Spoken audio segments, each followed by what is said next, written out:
Hello guys, welcome back to my channel. सब खैर वफियत से होंगे। आज गाइस आपके लिए बहुत स्पेशल ज़बरदस्त यामी क्रिस्पी आलू अंडा पकोड़ा की रेसिपी लेकर आई हूँ। इतने लजीज क्रिस्पी और यामी से बनकर रेडी होते हैं। बहुत ही सिंपल और मिनटों में रेडी होने वाली ये रेसिपी है। सबसे पहले तो आपने एक बाउल लेकर 2-3 आलू बॉईल करके उसमें ऐड कर दिए और फिर बहुत ही अच्छे तरीके से आलूओं को मैश कर ले। आलूओं के अंदर कोई भी पीस ऐसा नहीं रहना चाहिए जो हमारे पास मैश नहीं हो। जितना अच्छा आलू मैश होगा इतनी ही अच्छी इसकी बाइंडिंग आएगी।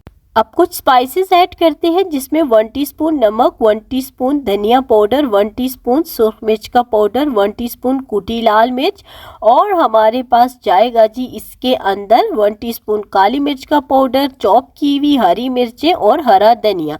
अब हम सारे इंग्रेडिएंट्स को बहुत ही अच्छे तरीके से मिक्स कर लेंगे और बिल्कुल हमारे पास यामी चीज़ें जो है ना, आलू की स्टफिंग रेडी हो गई है। गाइस अभी से देख के मुंह में पानी आ रहा है। बहुत ही ज़बरदस्त से हमारे पास ये पकोड़े रेडी होते हैं।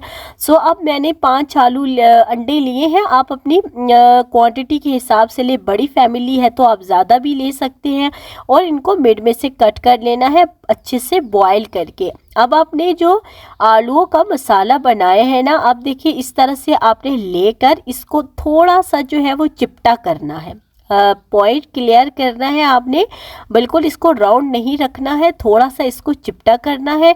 और अब जो उबले हुए अंडे मिड में से कट करके रखे हैं ना, उसके ऊपर इसको यूं रखना है जैसे कि एक फुल अंडे की शेप बन जाए। बिल्कुल बहुत ही ज़बरदस्त तरीके से आपने सारे अंडों को इस तरह से फिलिंग इनकी कंप्लीट कर लेनी है और बिल्कुल यामी से हमारे पास ये बनकर रेडी होंगे।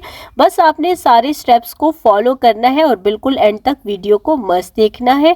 अब जी हम लोग अगला प्रोसेस क्या करते हैं। ये अंडे तो कैसे खूबसूरत से लग रहे हैं। अब अपने अलग से एक बाउल लेकर उसके अंदर जो है वो 2 टेबल स्पून बेसन की ऐड कर देने हैं और बेसन के अंदर जो है वो 2 टीस्पून कॉर्नफ्लोर या आप चावल का आटा भी यूज़ कर सकते हैं।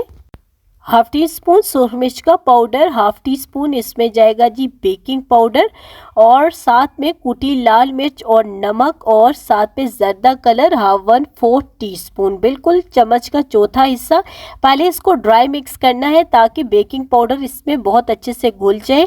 अब इसको पानी की मदद से आपने घोल रेडी करना है, लेकिन बहुत ज़्यादा पतला भी नहीं हो और बहुत मोटा भी नहीं हो, दरमियाना सा आपने रेडी करना है। अब जी मेन प्रोसेस की तरफ चलते हैं। जो हमने अंडों को स्टफ करके रखा था, 10 मिनट फ्रिज में रखने के बाद फ्रिज में आपने इनको 10 मिनट मस्ट रखना है। और अब हम क्या करेंगे, इस स्लरी के अंदर डालेंगे और चम्मच की मदद से इसके ऊपर सारी कोटिंग करेंगे ताकि बिल्कुल ये बहुत ही अच्छे तरीके से कोट हो और बहुत ही ज़बरदस्त सा आए। और अब इसको जो है वो मीडियम आंच पर हमने फ्राई कर लेना है। 1 बाय 1 सारे अंडे जो है वो इसी तरह से रेडी करेंगे। गाइस आप यकीन करें, आपको यकीन नहीं आएगा कि ये आपने खुद ही बनाई है। इतनी ज़बरदस्त ये रेसिपी और बिल्कुल यूनिक, बच्चे बड़ों सबकी पसंद की होती है। सो जी देखिए बहुत ही अच्छा सा कलर आ चुका है। अब मैंने इसकी साइड्स चेंज करना स्टार्ट कर दी है। साइड्स चेंज करेंगे तो हमारे पास देखिए कितना अच्छा सा गोल्डन सा कलर इसको आ चुका है।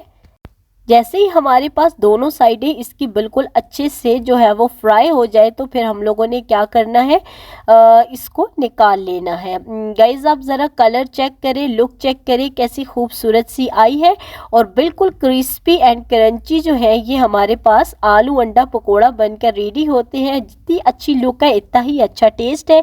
अब इनको हम मिड में से कट करेंगे और बिल्कुल इनकी फाइनल लुक आप देख सकते हैं। सो अपना ढेर सारा ख्याल रखिएगा। अल्लाह हाफिज़।